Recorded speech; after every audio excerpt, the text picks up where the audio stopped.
Scan for Sovi and straight A's only. Let's go!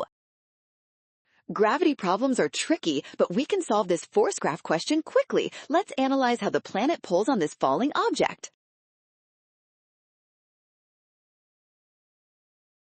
The gravitational force depends on the inverse square of the distance between the centers. As the object falls closer to the planet, the distance decreases, making the force magnitude grow larger. At the start, the object is 3 radii from the center. As it falls, the acceleration increases, meaning the object covers more distance per second as it approaches the planet's surface. As the object speeds up, force increases at an accelerating rate. This creates a steeper curve, which perfectly matches the shape in option C. Well done! Scan the code to learn with Sovi. Avoid rushing and watch signs. Trust given info and check your steps carefully.